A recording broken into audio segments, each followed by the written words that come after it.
네, 오늘은 사울에 대해서 우리가 같이 나누길 원합니다. 사울. 이스라엘의 첫 번째 왕, 사울입니다. 제가 레이겐에 대해서 이제 읽었는데요. 레이겐은 이런 스토리를 자주 사용했다고 합니다. 무슨 얘기냐면, 농부와 변호사. 하루는 농부와 변호사가 길에서 부딪혔다고 합니다. 농부가 내리자 변호사를 보니까 변호사가 되게 긴장한 것 같아요. 그래서 농부가 차에서 자기 이제 만드는 문샤인을 갖다가 줬다고 합니다. 한 모금 마시세요. 아마 나보다 긴장한 나머지 지금 당황하니까 좀 마시면 좀 마음이 좀 가라앉을 겁니다. 그래서 이제 변호사는 이제 아무 생각 없이 이제 마셨습니다. 그 농부 보니까 아직도 지금 충격을 받았는지, 쇼크를 받았는지 다시 한 모금 마시세요. 그랬더니 또 한 모금 마십니다. 세 모금, 네 모금 마셨는데 아직도 긴장이 안 돼서 다섯 번째 이제 권해냅니다. 그래서 또 마셨어요.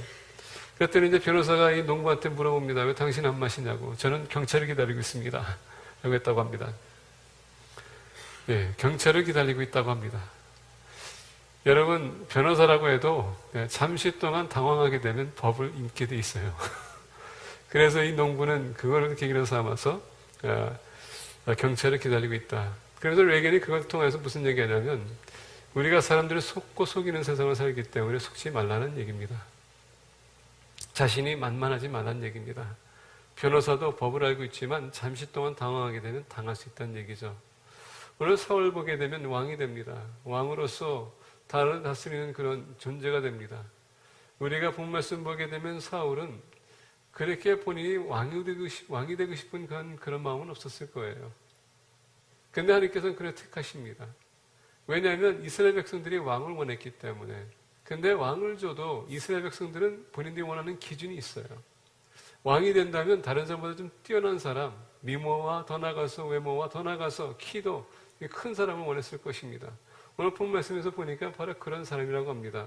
오늘 본 말씀 쭉 읽다 보면은 그렇게 얘기하지 않습니까? 23절 보니까 그들이 달려가서 거기서 그를 데려오매 그가 백성 중에서니 다른 사람보다 어깨 위만큼 컸더라. 사울이 모든 백성에게 이르되 너희는 여호와께서 택하신 자를 보느냐? 모든 백성 중에서 짝할 리가 없느니라 하니 모든 백성이 왕의 만세를 외쳐 부르니라. 자, 사울은 본인이 왕이 되고 싶은 마음이 없었을 거예요. 아마 겸손한 마음 본인이 나타냈을 것입니다. 그래서 보니까 22절에 얘기합니다. 그러므로 그들이 또 여호와께 묻되 그 사람이 여기 왔나이까? 여호와께서 대답하시되 그가 진보다리들 사이에 숨었느니라 하셨더라. 자, 진보다리에 숨었다는 것은 뭡니까? 아마 사울은 생각에는 내가 감히 왕이 될 수 있을까? 백성들이 나를 따를 수 있을까? 아마 소심한 마음, 또 조심스러운 마음, 이런 마음이 있었을 것입니다. 근데 하나님께서는 택하셨어요. 그리고 그를 사용하고자 합니다. 근데 그는 숨었습니다. 그러나 많은 분들이 하나님께서는 택하신 이유는요, 그걸 크게 쓰기를 원하세요. 또 하나님께서 쓰시면 큰 자가 될 수 있습니다. 왕처럼 위험 있는 사람, 권위가 있는 사람, 정말 나를 위해서 헌신할 수 있는 사람이 될 수 있는데, 그러나 많은 사람이 사울 같은 마음이 있는 것 같습니다. 왜 그럴까요? 자기 자신을 나타내기 원치 않습니다. 아마 실패하기 두려워서, 누군가가 저 사람은 안 돼 라고 할까봐, 아마 여러 가지 각도 우리가 이유가 있습니다. 근데 여러분들이 교회에 나온 한 하나님께서 여러분들 통해서 크게 역사하길 원하세요. 직분이 중요한 게 아닙니다. 여러분들이 있는 위치에서 내가 하나님 위해서 무엇을 할 수 있을까? 하나님이 나를 통해서 무엇을 하기 원하시는가? 이런 마음만 있다면 크게 하나님께서 여러분들 만들 수 있어요. 연세가 중요한 게 아닙니다. 나이가 있다고 해서 이제는 뭐 젊은 사람들이 하면 돼. 여러분 지극히 나이 있어도 사무엘을 보세요. 그 나이에 선포를 하고 그 나이에 제사장으로서 역할하고 선지자로서 하나님 앞에 나가서 이스라엘 백성들 대신하고 그 지극한 나이에 그렇다고 해서 연세가 많고 힘이 없다고 얘기하지 마세요. 주님을 위해서 뭔가를 여러분 다 할 수 있다는 얘기입니다. 단 여러분들이 솔직하게 주님 앞에 나올 수 있다면 숨는 게 아니라 오늘 본 말씀 보니까 하나님은 사울을 택합니다. 근데 사울은 택하는데 사무엘이 지금 사울을 왕으로 세우면서 아마 마음이 좀 되게 괴로웠을 거예요. 왜냐하면 이스라엘 백성들이 사무엘을 봤었을 때 당신 이제 이미 나이가 많습니다. 그리고 당신들 자녀들 보세요. 형편없습니다. 그리고 당신 나이가 많기 때문에 우리가 당신은 왕을 세울 수가 없어요. 다른 나라를 보세요. 그 왕들 보세요. 그들의 신장을 보세요. 그들의 외형적인 모습을 보세요. 그들의 권위가 있습니다. 물론 당신은 하느님의 사자고 하느님의 대제사장이고 더 나아가서 선지자지만은 이제 너무 나이가 드셨기 때문에 이제 내려오세요. 당신 필요 없습니다. 아마 사무엘은요, 그 얘기를 들었을 때 상처가 됐을 것입니다. 그리고 어떤 기대감에 하나님께서 나를 좀 왕을 세워줬으면 그런 마음도 있었을 거예요. 근데 하나님께서 사울을 택했다고 했을 때에 사무엘도 마음이 좀 아마 아팠을 거예요. 여기에 우리가 배워야 될 것은 뭔지 아십니까? 하나님께서 여러분들께 줄 것이 있고 주시지 않을 것 있다는 얘기입니다. 나에게 주어진 것에 대해서 우리가 충성하는 것이고 나에게 주지 않은 것은 우리가 패스해야 된다는 얘기입니다. 거기에 대해서 우리가 얽매일 필요가 없다는 얘기예요. 어쨌거나 오늘 본 말씀 보게 되면 하나님께서는 사울을 통해서 크게 쓰기를 원했어요. 근데 그가 크게 쓰임받든 안 받든 그것은 사울의 선택이었습니다. 오늘 본 말씀 보니까 사울은 알다시피 그가 첫 번째 왕이었었고 크게 쓰임받을 수 있었음에도 불구하고 본인 스스로가 하나님의 은혜 가운데 떨어져 나가고 오히려 어떻게 됩니까? 타락의 길로 택하는 모습을 볼 수가 있습니다. 오늘 많은 기독교인들이 예수 그리스도 안에서 우리가 은혜 받고 도전받고 우리가 주님 안에서 그 이름을 통해서 우리가 하지 못한 일들을 많이 할 것입니다. 근데 사울처럼 이상하게도 우리가 최고의 위치에 올라왔을 때 떨어지는 모습이 있다는 것을 우리 잊어서는 안 돼요. 타락의 길. 원치 않지만 우리가 타락의 길을 택할 때가 있다는 것입니다. 바로 사울이 우리에게 가르쳐주는 것이에요. 오늘 사울을 통해서 우리가 어떻게 하면 주님께서 크게 쓰고자 하는 사람이 되고 사울처럼 실패하는 사람이 되지 않기 위해서 같이 말씀을 통해서 우리가 교훈을 받기를 원합니다. 첫 번째 오늘 본 말씀을 벗어나서 15장으로 가겠습니다. 15장 보게 되면 17절부터 29절입니다. 우리가 17절 보게 되면 사무엘이 이르되 왕이 스스로 작게 여길 그때에 다시겐다면 당신이 겸손할 때에 이스라엘 지파의 머리가 되지 아니하셨나이까? 하나님께서 당신을 지도자로 세우지 않았습니까? 이 내용을 보게 되면요, 아말렉 지파들이 지금 이스라엘 치기 위해서 왔습니다. 근데 사울은 그것을 보면서 너무 괴로웠어요. 너무 연약해졌습니다. 그리고는 용기가 없었습니다. 하나님께서는 얘기합니다. 내가 너희들과 함께 있을 것이다. 너희들 전쟁 치르라. 단 너희들이 아말렉을 칠 때에 모든 사람 다 진멸시키라고 합니다. 심지어 모든 짐승도 마찬가지고 거기에 소유 모든 하나님께서 진멸시키라고 했습니다. 근데 사울이 하나님의 명령을 따르면서도 부분적으로 그가 불순종하는 모습을 볼 수가 있습니다. 그래서 지금 사무엘이 얘기합니다. 사무엘이 이르되 왕이 스스로 작게 여길 그때에 이스라엘 지파의 머리가 되지 아니하셨나이까? 여호와께서 왕에게 기름을 부어 이스라엘 왕을 삼으시고 또 여호와께서 왕을 길러 보내시며 이르시기를 가서 죄인 아말렉 사람을 진멸하되 다 없어지기까지 치라 하셨거늘 어찌하여 왕이 여호와의 목소리를 천정하지 아니하고 탈취하기에만 급하여 여호와께서 악하게 여기시는 일을 행하였나이까? 자, 보니까 우리가 부분적으로 본 말씀 보니까 사울이 하나님 명령을 따랐지만은 부분적으로만 따랐다는 것을 가르쳐 주겠습니다. 여러분, 타락의 첫 번째 길은 뭐냐? 우리가 하나님 말씀 불순종할 때에 부분적으로만 따를 때 우리가 쉽게 타락의 길을 간다는 얘기입니다. 왜? 그것은 타협하는 길이기 때문에. 우리가 타협하게 되면 하나님 말씀을 왜곡시킨다는 얘기예요. 이것도 타협했으니까 이것도 타협할 수 있다고 하는 것입니다. 아마 하나님께서 아담과 하와에게 여러 번 명령했을 때에 그 에덴 동산에 있는 그 중간에 있는 그 선악과를 먹지 말라고 했었을 때에 만약에 부분적으로만 보이게 했다면 하나님께서 아담과 하와를 쫓아냈을까요? 안 냈을까요? 하나님께서 쫓아냈어요. 왜? 하나님은 절대적이신 하나님이시기 때문에 절대 복종을 요구하십니다. 그게 참 중요한 것 같아요. 그래서 지금 사무엘이 얘기합니다. 당신에게 분명히 진멸시키라고 하지 않았느냐? 근데 어떻게 당신들이 너무나도 그 성급하게 그리고 하나님께 명령을 어기고 물건들을 데려왔냐? 그러면서 얘기합니다. 여호와의 왕이 여호와의 목소리를 천정하지 아니하고 탈취하기에만 급하여 여호와께서 악하게 여기시는 일을 행하였나이까? 사울이 사무엘에게 이르되 나는 진실로 여호와의 목소리를 천정하여 여호와께서 보내신 길로 가서 아말렉 왕 아각을 끌어왔고 아말렉 사람들을 진멸하였으니. 자, 여기 보세요. 진멸시키는 다 죽이라고 했거든요. 근데 끌고 왔다라고 합니다. 내가 들었는데요, 끌고 왔는데요. 우리는 주관적으로 모든 것을 듣길 원해요. 내 관점에서. subjective hearing이라는 것은, selective hearing이라는 것은 내가 듣고 싶은 대로 듣고 내가 듣기 싫은 말은 듣지 않는 것을 때로는 많은 사람들에게 발견할 수 있어요. 특히 자기 목적이 뚜렷하면요, 뚜렷하게 그 목적이 뚜렷하기 때문에 다른 사람들의 얘기를 못 들을 때가 많아요. 저도 거기에 대해서 한 사람입니다. 목회자다 보니까 매 비전이 있다 보니까 다른 사람이 얘기하게 되면 그것을 무시하고 이거 해야 됩니다 하고 강조할 때가 있어요. 그게 바르다고 생각하기 때문에.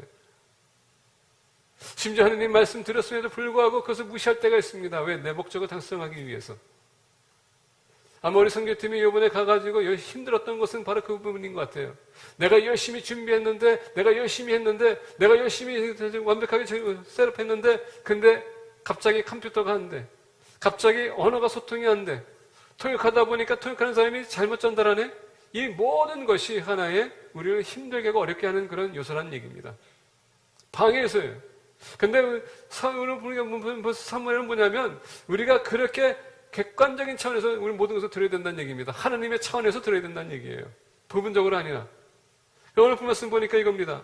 사울이 사무엘에게 이르되 나는 신어 여호와의 목소리를 천정하여 여호와께서 보내신 길로 가서 아말렉 왕 아각을 끌고 왔고 아말렉 사람들을 진멸하였으나, 자, 왕까지 심지어 죽이라고 했는데 아말렉 왕은 데려왔다는 얘기예요. 본인이 봤을 땐 좋게 보일 수 있어요. 아마 어떤 면에서 보게 되면 왕으로서 왕을 잡아왔다는 것은 인정받기 위해서도 그렇게 할 수 있다는 얘기입니다. 하나님의 영광이 아닌 자기 영광을 위해서, 자기 유익을 위해서, 이익을 위해서 지금 데려왔다는 얘기입니다. 그러면서 21절 보니까 다만 백성이 그 마땅히 멸할 것 중에서 가장 좋은 것으로 길갈에서 당신의 하나님 여호와께 제사하려고 양과 소를 끌어왔나이다 하는지라. 자, 지금 뭡니까? 그 모든 풍속을 가져와가지고 제사를 드리겠다고 얼마나 좋습니까? 누가 들어도요, 이건 정말 좋은 행동이에요. 왜? 하나님께 제사를 드리기 위해서 가져왔기 때문에.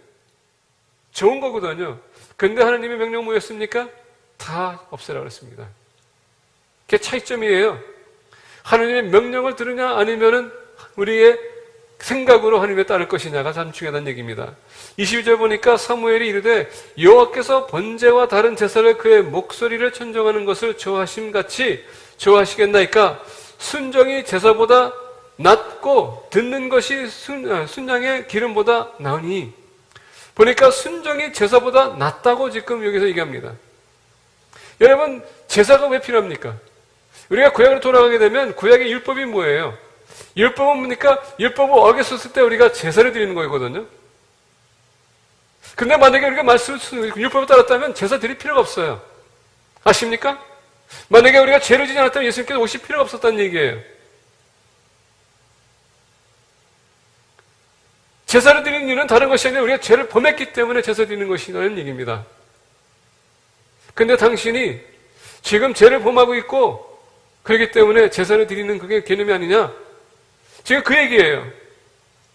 우리가 불순종하기 때문에 여러분 죄값을 치러야 된다는 얘기예요. 그래서 주님께서 오셨다는 얘기입니다. 만약에 우리가 죄를 범하지 않는다면, 우리가 불순종하지 않는다면 이런 일이 없을 거라는 얘기입니다.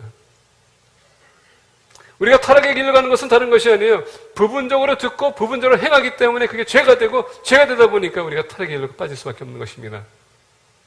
참 중요해요. 그래서 우리 말씀 들을 때에 여러분 부분적으로 듣지 마세요.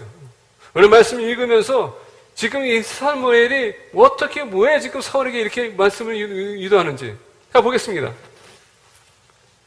23절 보니까 이는 기억하는 것은 점치는 죄와 같고 완고한 것은 사신 우상에게 절하는 죄와 같음이라. 왕이 여호와의 말씀을 버렸으므로 여호와께서 또 왕을 버려 왕이 되지 못하게 하셨나이다 하니. 여러분 보세요.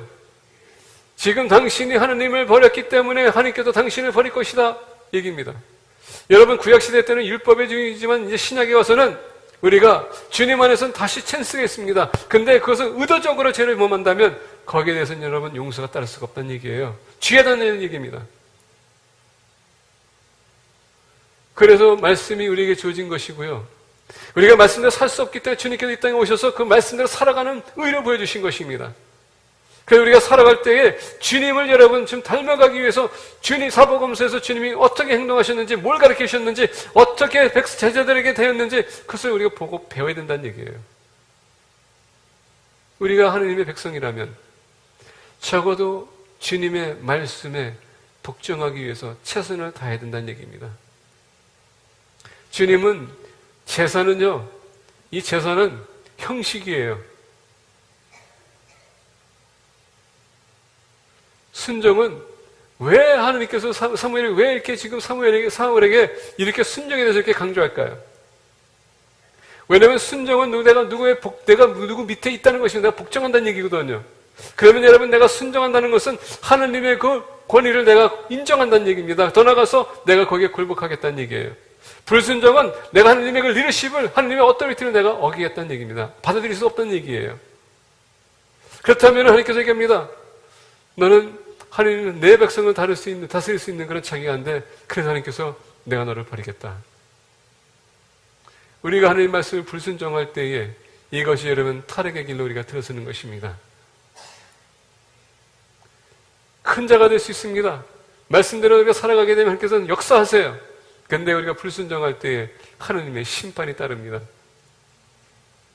우리가 큰 자가 되기 위해서 불순종이 아닌 순종의 삶을 사는 자가 되기를 원합니다. 오늘 본 말씀 조금 더 내려간다면 이렇게 얘기합니다.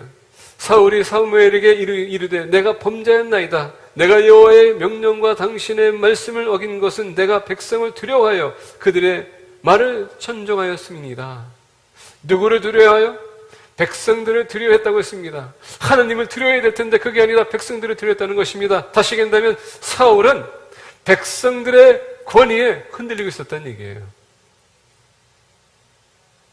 하나님이 아닌. 원래 우리가 여러분 세상에 지배받고 세상을 여러분 지배받는 사람들은 대부분의 세상 사람들의 말을 듣지 하나님 말씀을 우리가 듣기에 소리할 때가 많습니다. 그러다 보니까 유혹하게 되면 어떻게 합니까? 우리가 그 사람들의 말을 듣고도 따라가지 뿌리치지 못할 때가 많아요. 그래서 믿는 사람들이 말씀을 그만큼 더 여러분 존중해야 되고 더 말씀을 우리가 연구해야 되고 말씀 듣기 위해서 노력해야 되고 배우기 위해서 우리가 노력해야 되는 것입니다. 왜? 내가 진실을 알고 내가 진리를 알고 절대적인 것을 안다면은 절대 가짜에 넘어가지 않아요. 가짜에 넘어가지 않습니다.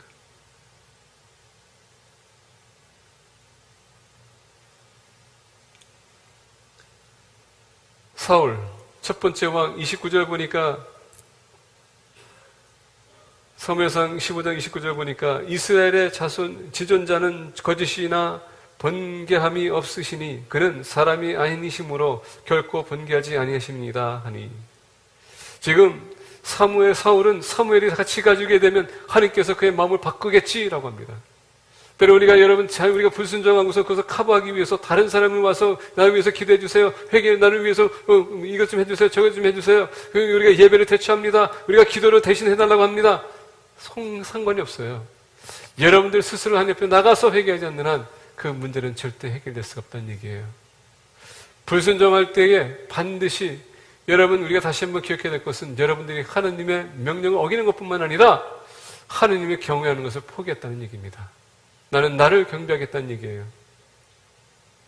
불순종, 이것이 타락의 길로 들어서는 첫 번째 단계입니다. 두 번째 보겠습니다. 18장 6절부터 12절 보게 되면 무리가 돌아올 때에 곧 다윗이 블레셋 사람들을 죽이고 돌아올 때에 여인들이 이스라엘 모든 성읍에서 나와서 노래하며 춤추며 소고와 경세를 가지고 왕 사울을 환영하는데 여인들이 뛰놀며 노래하며 이르되 사울이 죽인 자는 천천히요 다윗은 만만이로다 한지라. 이것을 보게 되면 이스라엘 백성 다윗이 사울은 처음으로 다윗을 만났었을 때 다윗은 양치는 소녀였습니다. 어린 나이였었어요.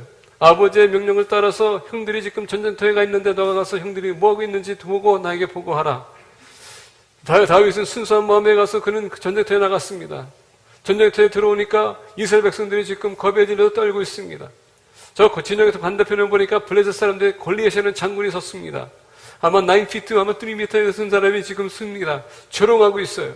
백성들을 조롱하는 것뿐만 아니라 왕까지 조롱하면서 두 사울을 보니까 사울도 겁에 질려 있습니다. 조금 더 보니까는 이 골리앗이 지금 거의 그만하기 시작하면서 여호와 하느님까지 모독하기 시작합니다. 다윗은 거기서 that's it. 이제 내가 들을 바 다 들었고 이 사람은 정말 안 될 사람이구나. 어떻게 합니까? 그 젊은 나이에 그가 골리앗에서 전쟁을 치릅니다. 그리고 어떻게 합니까? 하나님의 도움받아서 다 골리앗을 죽여요. 여러분, 다윗이 그 골리앗을 싸울 때 그가 누구의 이름을 나간다고 했습니까? 예, 바로 그거예요. 연약한 사람이지만 하나님의 이름을 가지고 나가게 되면 큰 사람이 될 수 있는 거고요. 용사가 될 수 있다는 얘기입니다.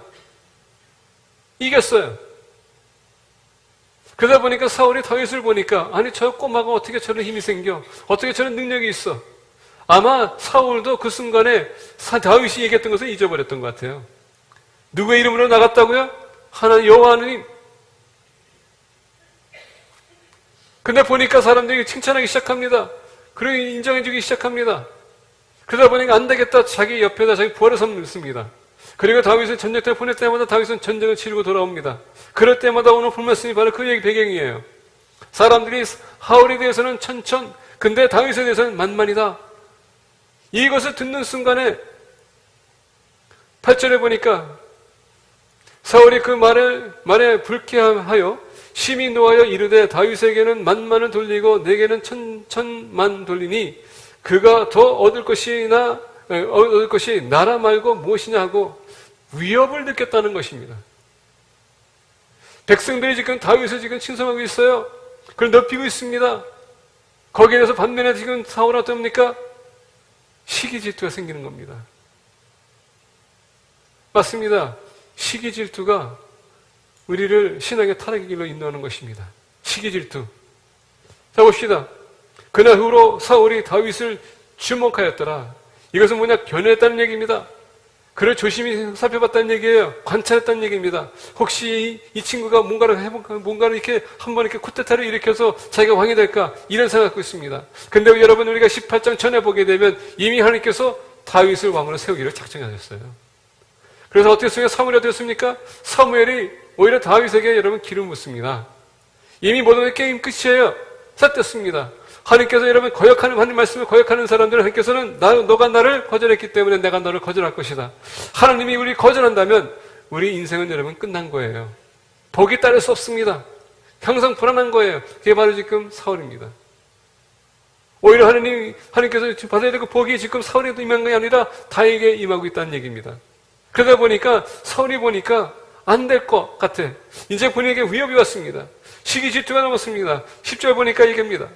그 이튿날 하나님께서 부르시는 악령이 사울에게 힘있게 내리매 그가 집 안에서 정신없이 떠들어 대므로 다윗이 평일과 같이 손으로 수금을 타는데 그때 사울의 손에 창이 있는지라.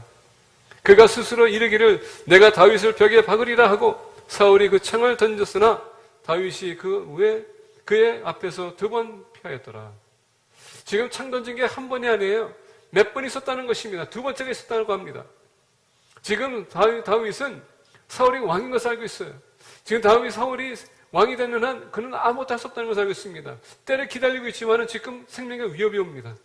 그로부터 다윗은 도망가기 시작해요. 근데 여러분 중요한 것은 뭐냐면 지금 사울이 이 질투 때문에 지금 그에게 이런 악한 행동이 나타나는 것입니다. 왜 야고보서 보게 되면 왜 우리가 싸우고 여러분 살인을 합니까? 우리가 없기 때문에 우리가 질투의 시기가 있기 때문에 이런 일로 인해서 우리가 사람을 죽인다고 합니다. 우리가 왜 질투가 생긴 겁니까?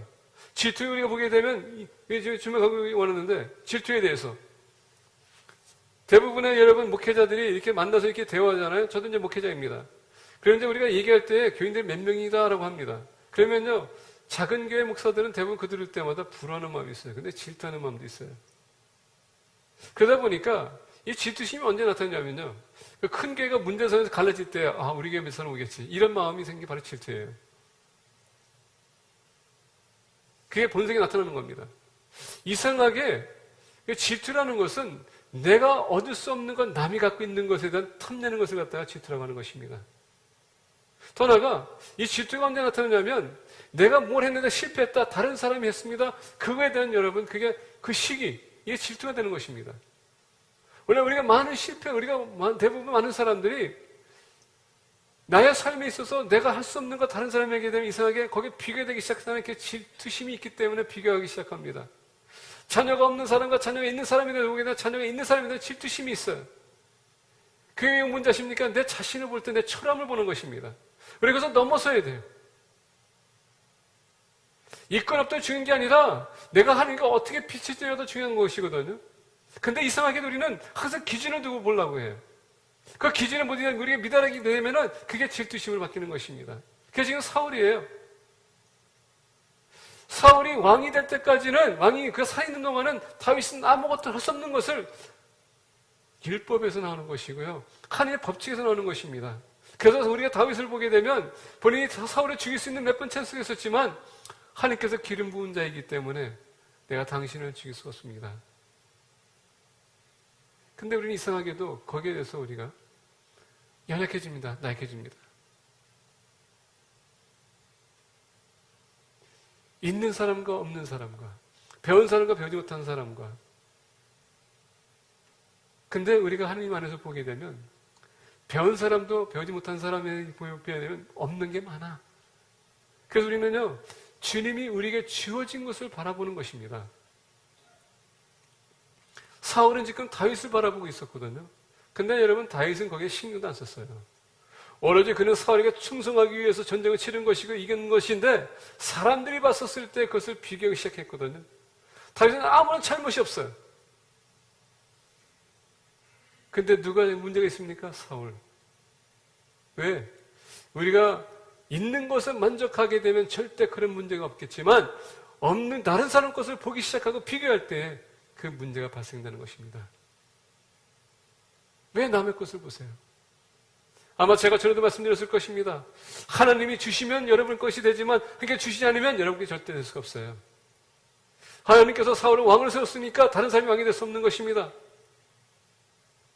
하나님께서 다윗을 왕을 세웠기 때문에 사울도 마찬가지로 거기에 대해서 아무것도 할 수 없는 것입니다. 근데 하나님의 그 법칙을 어긴다면은 이걸로 인해서 살인이 발생되는 것입니다. 근데 여러분 14절 보니까 다윗이 이것을 어떻게 대처하냐? 다윗이 그의 모든 일에 지혜롭게 행하니라. 지혜롭게 행하다. 누군가가 우리에게 질투심을 가지고 시기심을 가지고 다가올 때에 여러분 우리는 거기에 지혜롭게 행동해야 돼요. 다윗은 분명히 사울이 아직도 왕이라는 것을 인식했습니다. 아직 자기 타이밍이 아니라는 것을 알고 있었어요. 인내해야 되는 것입니다. 때로는 그게 때로는 힘들어요. 괴로워요. 왜? 나한테 대해서 이기는 거기 때문에 진실이 아니기 때문에. 근데 인내해야 돼요. 거기에 같이 맞싸운다면 우리는 거기에 패배하는 것입니다. 대부분의 많은 사람들이 이기심과 시기 질투가 있는 것은 다른 것이 아니에요. 그 옛날의 그 상처 때문에 무슨 실패 때문에 아니 무슨 뺏겼기 때문에 내가 없기 때문에 이게 모든 이유가 될 수 있지만 하나님께서 얘기합니다. 그러나 내가 너와 함께 있지 않느냐. 하나님은 우리가 없는 것을 다 채워줄 수 있어요. 더 채워줄 수도 있습니다. 내가 있는 것을 가지고 만족하라는 얘기입니다. 그럴 때 우리는 시기 질투를 이겨낼 수 있는 것입니다. 오늘 본 말씀 보니까 사울은 시기 질투가 가득했던 왕이에요. 두 번째 타락의 길로 그를 몰아가는 것입니다. 세 번째 보겠습니다. 28절을 잠깐 보겠습니다. 3절서부터 7절입니다. 사무엘이 죽었으므로 온 이스라엘이 그를 두고 슬피 울며 그의 고향 라마에 장사였고 사울은 신접한 자와 박수를 그 땅에서 쫓아내었더라. 여기서 우리가 신접한 자와 박수를 쫓아냈다는 것은 무당들 이런 사람들을 쫓아냈다는 얘기예요. 우리가 신명기 가게 되면 이 신명기에서 이렇게 말씀하십니다. 신명기 18장 9절서부터 14절 보게 되면 이런 말씀이 있어요.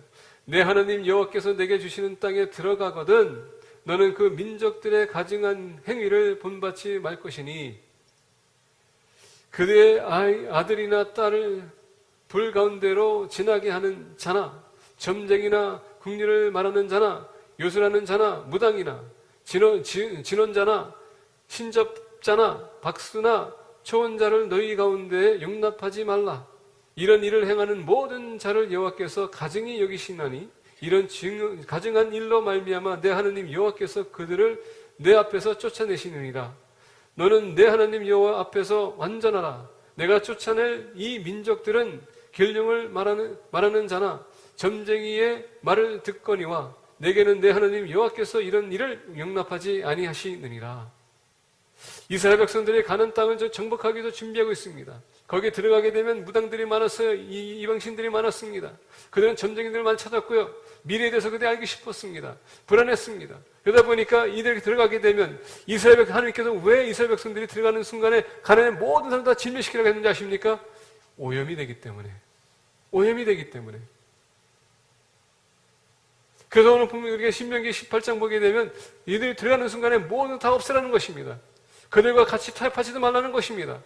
그게 바로 오늘 본 말씀 28장에 보면 지금 사무엘이 죽고 난 후에 이 사울이 이 모든 사람들 다 없었습니다. 근데 다시 말씀 돌아가겠습니다. 블레셋 사람들이 모여 수넴에 이르러 진침에 사울이 온 이스라엘을 모아 길보아에 진쳤더니 사울이 블레셋 사람들의 군대를 보고 두려워서 그의 마음이 크게 떨린지라. 그래서 6절 보니까 사울이 여호와께 묻자오되 여호와께서 꿈으로도 우림으로도 선지자로도 그에게 대답하지 아니하시므로. 여러분 불순종하게 되면 타락의 길로 가는 것입니다. 하나님께서는 버리십니다.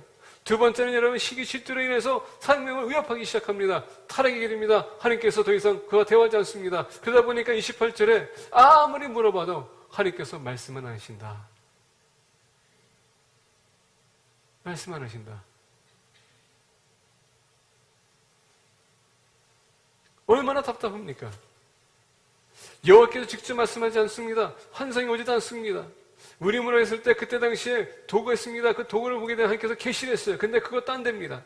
근데 보니까 이제 사무엘도 돌아가셨어요. 선지자가 없습니다. 하나님의 뜻을 구하는데 어느 누구도 계시지 않습니다. 이게 여러분 타락의 길이에요. 죄의 길이라는 얘기입니다. 죄가 우리가 더욱더 깊이 빠질수록 하나님은 더욱더 멀어지는 것이고 그만큼 우리가 초라해지고 두려움에 떨 수밖에 없다는 얘기예요. 자, 그러면서 17절 보니까 사울이 그의 신하들에게 이르되 나를 위하여 신접한 여인을 찾으라. 본인이 없앤 사람을 다시 찾으라고 합니다. 오늘 많은 기독교인들이 하나님 앞에 나와서 기도해야 될 텐데 그게 아니다. 우리가 여러분 무당도 찾아가는 사람이 있습니다. 점치는 사람도 찾아가는 사람이 있습니다. 어떤 사람도 은사를 바라보는 사람이 있습니다. 그걸 왜 봅니까? 그걸 왜 의지합니까? 왜 찾아갑니까? 그들은 여러분들이 원하는 답을 금방 줄 수 있기 때문에. 근데 여러분 그 답이 여러분들이 듣고 싶어하는 답이지 여러분들이 필요한 답이 아니라는 얘기예요. 그게 문제라는 얘기입니다. 내가 원하는 것은, 내가 찾는 것은 그게 바로 우상이에요. 우리가 찾는 것은 우리의 필요를 찾는 것이 중요한 것이지 하나님은 우리의 필요를 채워줄 수 있는 분이세요. 우리 원함이 아니다. 원래 많은 분들이 하나님을 어떻게 생각하냐 하십니까? 요술방망이에 뚱땅하면 이렇게 모든 것을 채워줄 것을 생각합니다. 그래서 우리가 기도합니다. 근데 안 와. 그럼 시험 들어요. 그런 하나님이 아니라는 얘기입니다. 그것은 너희들이 지금 정복했던 가난한 사람들이 찾았던 것인데 나는 그런 하나님이 아니다. 나는 너희들의 필요를 채워줄 수 있는 분이다. 이게 하나님이세요. 근데 사울이 지금 그 음성도 들을 수가 없어요. 그러다 보니까 어떻게 합니까? 무당을 지금 찾고 있었다는 얘기예요. 분명히 하지 말라고 얘기했는데 가증한 것이라고 얘기했는데 지금 찾고 있다는 얘기예요. 우상 삼는 것이 얼마나 위험한지 아십니까? 우상을 의지하는 것이 얼마나 위험한지 아십니까? 하나님께서 여러분 우상을 우리가 사모하게 되면 그것을 따라가게 되면 하나님께서 때리는 것을 허락하세요. 그냥 따라가 봐라. 여러분 정말 그 길을 가보고 싶으세요?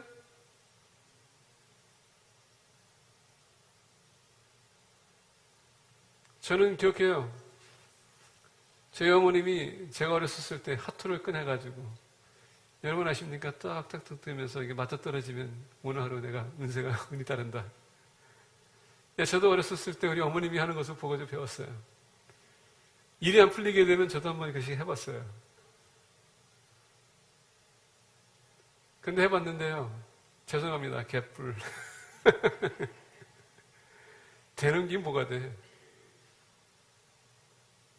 근데 이상하게 사람들은요, 거기에 미혹이 됩니다. 도박하는 사람들 여러분, 기도하지 않습니까? 이분만큼은 한 번만 허락해 주세요. 마약은 자체가 여러분 우상이에요. 왜? 계속 중독된 사람은 그게 끌고 있기 때문에. 자나깨나 그게 생각이 납니다. 포르노도 마찬가지예요. 여러분, 자나깨나 여러분 생각이 나는 것입니다. 그게 우상이에요. 우상은 내 마음을 차지하는 것이고 내 생각을 차지하는 것입니다. 왜? 거기서 내가 뭔가를 얻을 수 있기 때문에, 내가 원하는 것을 얻기 원하기 때문에. 그건 다 허사입니다. 사울은 속히 답을 얻기 원했기 때문에 그는 무당을 찾았습니다. 그리고 여러분 15절 보니까 이렇게 얘기해요. 사무엘이 사울에게 이르되 예, 이제 그가 주술을 외웠습니다. 그래서 이제 보니까 갑자기 사무엘이 죽음에서 잠에서 깨어나서 나타납니다. 어우, 쇼킹하네요. 이게 귀신이냐 아니면 사무엘이냐? 여러분 어떻게 해석하겠습니까? 어떤 신학자들은 이게 귀신이라고 얘기합니다. 사단이 사악한 영이 지금 사무엘의 가장에서 나왔다고 합니다. 어떤 사람들은 어떤 신학자들은 얘기합니다. 이게 사무엘이 자체가 지금 나타났다는 얘기예요. 죽음에서. 근데 이 무당이 이 사무엘을 봤었을 때 거룩한 자라고 했습니다. 이것은 디베이트 할 수 있어요. 중요한 건 뭔지 아십니까? 절대 주문을 외워서는 안 될 것을 가지고 주문해서 지금 사울이 나타났다는 얘기예요. 사무엘이. 얼마나 여러분 지금 무서운 환경입니까? 이건 무슨 얘기 해주냐면요. 우리가 너무 세상에 우상적인 쪽으로 가게 되면요. 우리가 거기에 푹 빠질 수 있고요. 그것이 나타날 수 있다는 얘기예요. 현실화가 될 수 있다는 얘기예요. 오늘 무서운 영화를 보는 사람들 보게 되면요. 심리적으로 불안해지는 건 뭐냐. 컴컴할 때 가잖아요. 본인도 모르게 헛되게 보인다는 얘기입니다. 이게 무서운 거예요. 샤머니즘이 왜 무서운지 아십니까? 샤머니즘이 왜 무서우냐면 특히 우리 한국교회, 한국을 보게 되면 비나이다 그게 샤머니즘이거든요. 그걸 보게 되면 우리가 샤머니즘 그 자체가 내가 뭔가 이렇게 앞에 두고서는 계속 주문 거는 거예요. 그래서 그 주문 거는 것은 뭐냐? 그게 나타날 때까지. 이게 샤머니즘이에요. 얼마나 위험한 것인데. 지금 사울이 사무엘을 보고자 지금 칼망했더니 사무엘이 지금 꿈에 잠에서 여러분들 깨어났어요. 근데 여러분 보세요. 지금 이 사울은 사무엘 통해서 뭔가 위로를 받기 원했지만은, 자 보겠습니다. 내가 어째 나를 불러 올려서 나를 성가시게 하느냐 하니 사울이 대답하되 나는 심히 다급하나이다. 블레셋 사람들은 나를 향하여 군대를 일으켰고 하나님은 나를 떠나서 다시는 선지자로도 꿈으로도 내게 대답하지 아니하시기로 내가 행할 일을 알아보려고 당신을 불러 올렸나이다 하더라. 미래에 대해서 관심이 있고 여러분 그 관심 때문에 그 궁금증 때문에 여러분 그 점쟁이를 찾아가는 사람들 주의하세요. 왜냐하면 지금 사울이 좋은 답을 얻는 것이 아닙니다. 자 보겠습니다. 사무엘이 이르되 여호와께서 너를 떠나 내 대적이 되셨거늘 내가 어째 내게 묻느냐. 여호와께서 나를 통하여 말씀하신 대로 내게 행하사 나라를 내 손에서 떼어 내 이웃 다윗에게 주셨느니라. 지금 좋은 답을 얻고 있는 게 아니거든요. 이게 여러분 우리가 멸망의 길로 끌어가는 것입니다. 그래서 점쟁이나 이런 것을 우리가 주술하는 것을 우리가 멀리해야 된다는 얘기입니다. 사울은 말씀을 어긴 것뿐만 아니라 시기 질투를 일으킨 것뿐만 아니라 지금 하나님께서 하지 말라는 가증한 일을 행했다는 것입니다. 결론은 뭡니까? 이것이 다 너가 하나님을 떠났기 때문에 너가 큰 자가 될 수도 있다. 하나님 너를 통해서 크게 역사될 수 있고 너가 정말 큰 인물이 돼서 나를 살릴 수도 있고 너를 인하여서 나라가 변할 수도 있는데 너가 택한 것은 타락의 길 아니냐. 이제는 부분적으로만 순종하지 말라. 절대적으로 하나님 말씀 순종하라. 복종해라. 시기질투를 버리고 너가 주어진 그 위치에서 너가 만족하라. 그리고 우상을 쫓아가지 마라. 그것이 너가 큰 사람이 되는 길이다.